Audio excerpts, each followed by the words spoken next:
Hi, DJ. Hey, Katie. How are you guys? Good, how are you? How you doing? Doing well. Thank you for speaking with me today. Can you please introduce yourself, your names, and your organization, please? Absolutely. I'm DJ Hartigan, and I am one of the co-founders of Kindle Education Public Charter School, a new 6th through 12th grade public charter school in Jersey City, New Jersey. And my name's Katie Hahn, and I am the other co-founder of Kindle Education. Nice. And what is, first, Katie, I'll ask you, what has been your journey or path to education? Yeah, I think we both had a somewhat non-traditional path. I've always worked with young people. I started in out of school time and youth development programs, and then I actually got a master's degree in social work. Always working in education and with young people, but coming at it from more of the social emotional learning, holistic supports, partnering with families and community organizations kind of side of things. And most recently, I worked in the Community Schools Initiative in New York City, both on the school and CBO side, and then also on the Department of Education side. So I've kind of seen schools from all angles, but not as a classroom teacher. And DJ, Sorry, go ahead, Richard. I was asking, what about yourself? I was involved in a lot of service-oriented work growing up, projects and what have you, but never really thought of making any kind of career out of it.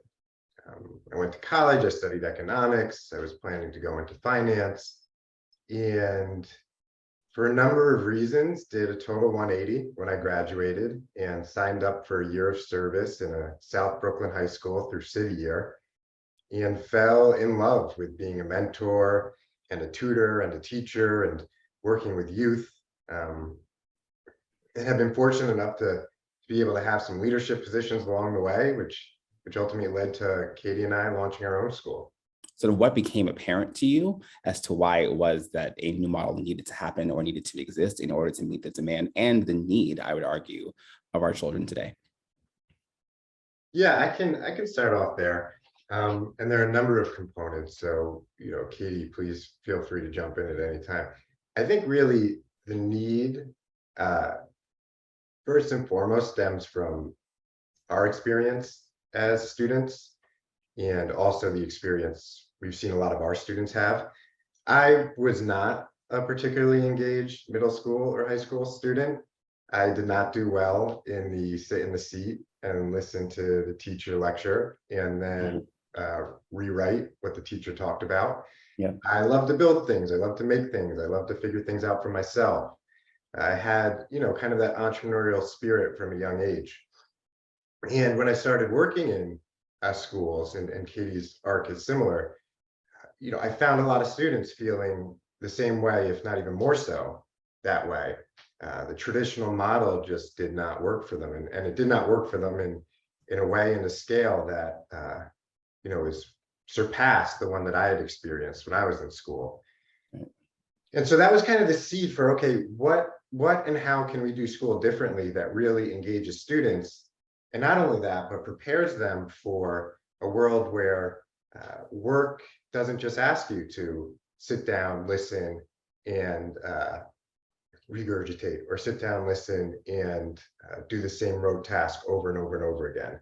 Right. And through that, and just through experiences, piloting some programs and getting to work with great organizations along the way, we've developed what now is, we feel, a pretty comprehensive model to attempt to solve that challenge.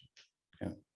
And Katie, I know that your schools are now the second set of charter schools to be approved in New Jersey. So first of all, congratulations on that amazing accomplishment. And thinking about what DJ just said about sort of the needs of the learner and the traditional model not being something that, is universally applicable and frankly hasn't really caught up with the times, so to speak. Talk to me a little bit how you are planning to sort of invest the adults now who are charged with running your schools to be able to make sure that you are now challenging the ways that I'm sure they even learned, right? Because I'm from the same camp. I went to school in Jamaica. I sat still, I listened to the teacher, I did what I needed to do, and I kind of moved on. When I got into the real world, it just wasn't the case. And so how do you prepare adults to facilitate learning in that way? Yeah, I think on the one hand, we're coming to this in a really interesting moment where there's obviously been, I think, some kind of national recognition during COVID that the way that we have been doing school does not work for a lot of students. It has also, been challenging for a lot of adults in many ways. And so there, it's some movement to want to change that and make school more engaging for young people. And I think that there are a lot of teachers, particularly those who have stuck through these difficult years, who are looking for a different kind of learning that they can be involved in that's going to be a little bit more inspiring, a little bit more innovative, and more in line with those values, and also the research that we know about how young people learn and how the brain works. So on the one hand, I think that we have some great selling points when it comes to attracting some really exciting and excited educators to our model. But I do think there's going to be a learning curve, particularly because adults are used to being really in charge in school settings, and releasing some of that ownership to the student is a really important piece of our model, but it takes a lot of trust from the adults in the building. And even as an adult, when you think like, I'm ready for this new type of school, I think actually putting that into practice is going to be a different thing. And so we're going to have to provide a lot of support, both in terms of professional development and just coaching and personal support to adults to go through this change process with us. Yeah. And so talk to me a little about then, so you mentioned the experience you want your students to have and the learning curve that all the adults will certainly have. How do you mirror that same experience for the adults in their training? Like, how are you going about adult learning differently, knowing that your student model will look different than most schools currently?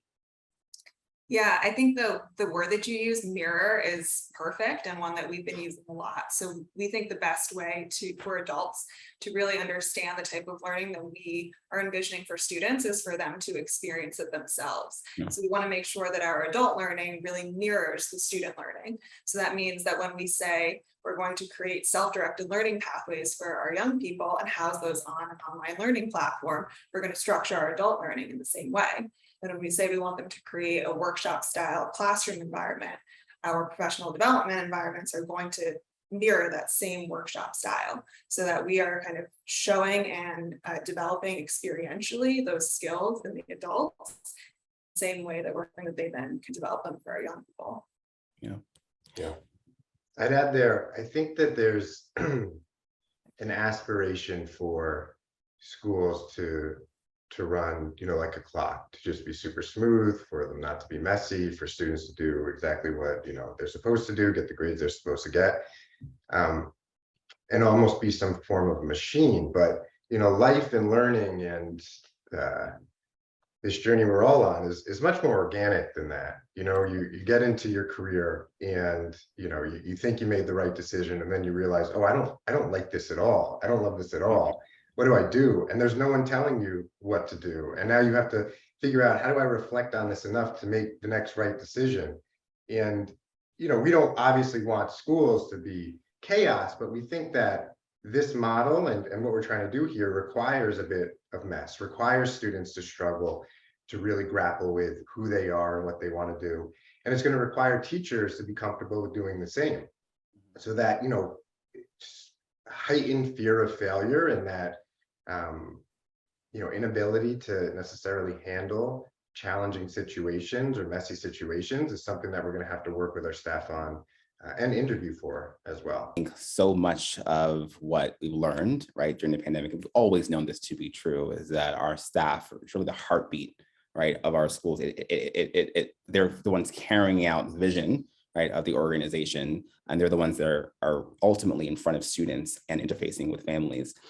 How do you think about hiring for that? Like, how do you go about finding folks who are not only mission aligned, but philosophically aligned with the vision that you guys have articulated?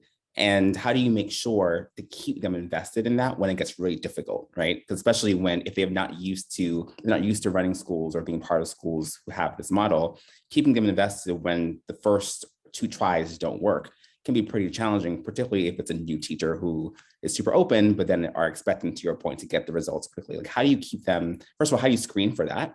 But also, how do you keep them motivated and excited once they're onboarded? There's Anyone what I like, and it goes, he who has a strong enough why can bear any how. can. And I think that staff recruitment, particularly for this model, starts with how on board and aligned are you really with the vision and the mission for what we're trying to do? Yeah. And how willing are you to fight for it, to struggle for it, to say, you know what, this isn't working perfectly right now, but I can see how, this could work. Hmm. And that's what I'm striving for. Because the tendency to revert to the norm when things aren't going well is strong. I've seen it happen in many schools. Yes. Where, at one point we talked about, hey, we want to do this. And then we start doing that and it gets a little bit messy. And all of a sudden it's like, nope, nope, nope. We got to do this instead. So for me, first and foremost, it's, hey, are you committed to really trying this? Or is this something that when it gets hard, you're going to want to go back into your comfort zone? Right. Yeah. And Katie, I Katie, don't know if you have I'm sure you have additional thoughts there. sure, go ahead, please. Yeah, I think when it comes to supporting students to work through those difficult times and retaining them, relationships and community are also really key. And I think kind of paradoxically, schools can be very lonely places for the adults a lot of the time. You're with students all day, but you're standing in front of a classroom by yourself, and you actually don't have a lot of face-to-face time in many schools with your peers and your colleagues. So we really want to create intentional ways for staff to come together in teams, for there to be coaching and mentoring relationships, so that everyone feels really supported. And I think that when that happens and you feel like you're a valued member of a community, when you fail at something, when you make a mistake, when you're experiencing some challenges, you're more willing to work through that and also to accept the help of others and to ask for that help when you need it. Right, absolutely. There are a number of people who recognize the importance of what you just mentioned and have been very intentional about creating spaces where that is the culture, right? You're not just the person in front of the classroom, the stage on the stage, so to speak. You are collaboratively working, whether it be a cohort model or across your grade team or so whatever sort of configuration you can find, and people are trying to revise their current school models to meet that reality, to make sure the adults continue to be developed and have a strong sense of community. What advice would you give to someone who has already established a school community? We're trying to pivot now from this really insular, you go into your classroom, close the door, teach your kid, then you go home, and are now trying to make sure that they're creating truly a learning community within their buildings. Like what advice do you give to someone who is trying to change culture to move in that direction? Yeah, I think change management is unfortunately so much more difficult than the opportunity to kind of start anew. But it's been something that I've certainly made efforts towards in some of my previous roles. I have always found that the most successful approach is building small teams, teams of 4 or 5 teachers or 4 or 5 tutors, or, cross teacher tutor teams, and then creating opportunities for those teams to connect on a regular basis, and having those meetings start off with just general, like genuine human connection and bonding, and talking about obviously eventually like the school and the mission and the approach to education and the data, but connecting first and foremost as human beings who are having an experience, a shared experience, and to want to support one another to get through that shared experience. Right. Yeah, I think what you said about creating the time is really key. And your schedule as a school is, I think, really a statement about what your values are. So if teams and relationships are things that you're saying that you want to be part of your culture and that you value, you need to reflect that in the schedule by intentionally creating time for it. Yep.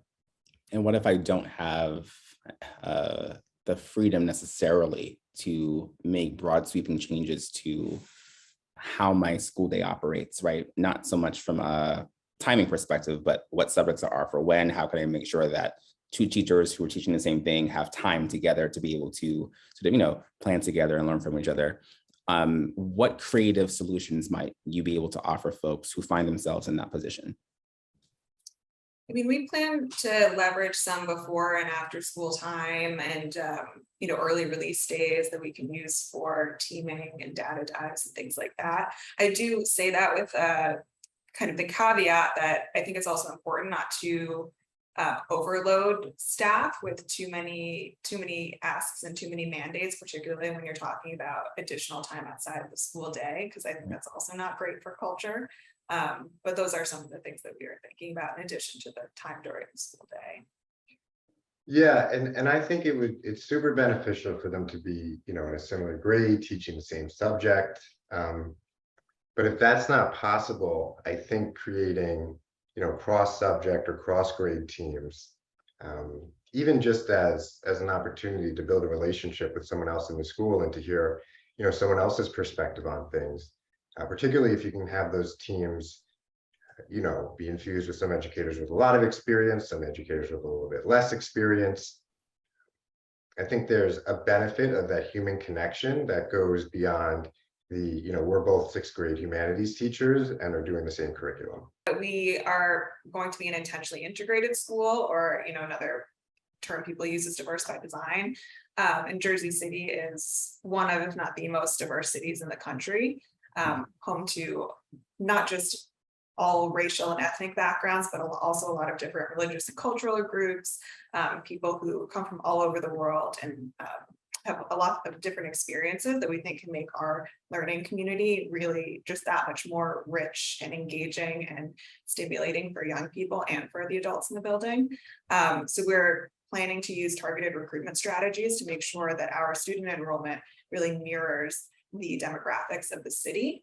And we're also very committed to hiring a staff at every level, including leadership, and then also recruiting board members that have similar diversity across all metrics of identity. So not just looking at race, not just looking at socioeconomic status, but really thinking about all different facets of identity. One of the reasons that's so important, apart from equity issues, is that when we have a learning environment that asks people to really engage in meaningful dialogue and hands-on projects and think critically about what their interests and curiosities and passions are, it's just so beneficial to be doing that in a community of people where not everyone thinks like you and not everyone has the experiences that you've had or comes from the background that you come from, because it really challenges you to just go that much more deeper into the learning. Yeah, I just echo that. Unfortunately, when some people think about diversity, I think it's only thought about in the like we all have to learn to get along kind of way. And when we're thinking about diversity, when a lot of other people think about diversity, it's, well, we can learn a lot and benefit a lot from the different ways people see, view, think about the world. And that in itself is, I think, part of the solution of, okay, we're 6 months in and things aren't going as well as we wanted to. We know what the mission and the vision is, and like we're staying that course. Who's got ideas for how to do this in a different way that could potentially get things going more in the direction we want them? And everyone thinks the same, then you've limited your chance and your opportunity to find the right solution. And I think the way you've intentionally designed it, I think you're talking about making sure the staff are working collaboratively with one another. That culture will reinforce that, right? It allows people to feel safe and comfortable coming to the table with creative solutions and ideas and not feel like it's top down, but it really feels like a community of learners, both leadership and teachers coming together to do that. So I think that's an incredible and intentional move you guys are making. And I know so many people are, without, of course, all good intentions, are outsourcing that, with a DEI officer, and again, there's virtue to all of that, but I love the fact that you guys are actually including that in your model very intentionally. And again, when issues come up and when there are problems to be solved, I think being able to do that internally will be very, very helpful and easier to do than places that don't have that intentional focus. Absolutely. Well, thank you both. This definitely has been an amazing time speaking with you. And just to be clear, you guys are going to be a 6th through 12th grade school, correct? Yeah. Amazing. Well, I can't wait to visit when I'm in the Northeast again. Yes, we're excited to have you. Of course. Thanks, CJ. Thanks, Katie. I appreciate it. Thank you.